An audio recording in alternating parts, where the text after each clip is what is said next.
कि प्रॉफिट बढ़ाने के कौन कौन से तरीके होते हैं। कौन कौन से तरीके होते हैं? 6 तरीके होते हैं। ओके, प्रॉफिट कैसे बढ़ता है?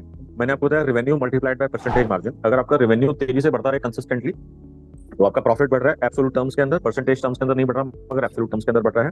अगर आपका रेवेन्यू सेम है मगर आप परसेंटेज मार्जिन बढ़ा देते हैं तभी आपका प्रॉफिट बढ़ जाएगा। और थर्डली, आपका सेलिंग प्राइस या कॉस्ट प्राइस बच्चे अगर आप कॉस्ट को डिक्रीज कर लेते हैं, कॉस्ट को किसी तरीके से स्क्वीज कर लेते हैं, कॉस्ट को किसी तरीके से कम कर लेते हैं, तभी आपका प्रॉफिट बढ़ जाएगा। ये बात समझ में आ रही है?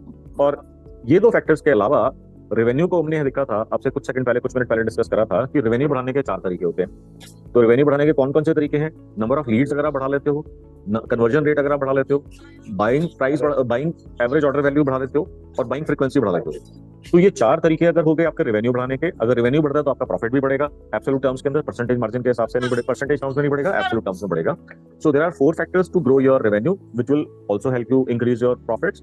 5th फैक्टर वुड बी कि आप अपना प्राइस बढ़ा दें, यानी कि अपना परसेंटेज मार्जिन बढ़ा दें। And 6th factor would be कि अपने आप कॉस्ट को धीरे धीरे कम कर दें। Okay, most companies in the lack of better understanding जब भी प्रॉफिट बढ़ाने की बात होती है वो अपनी कॉस्ट रिडक्शन के ऊपर चले जाते हैं। ओके, बिकॉज उनको ये समझ में नहीं आ रहा कि 5 फैक्टर्स और हैं, और जब भी हालत टाइट होती है कंपनी की तो वो प्राइस बढ़ाने का तो सोच ही नहीं सकते।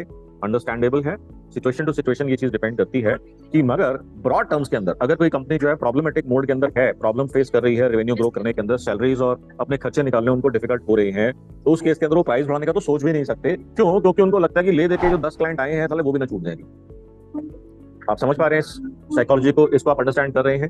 सो अब इसी तरीके से हम और आगे चलते हैं इसके अंदर कि अगर हमारे को जो है प्राइस बढ़ाने का या परसेंटेज मार्जिन बढ़ाने का हम नहीं सोच रहे तो दूसरा इमीडिएट फैक्टर क्या होता है? हम सोचते हैं कॉस्ट को हम किसी तरीके से कम कर ले प्रॉफिट को बढ़ाने के लिए।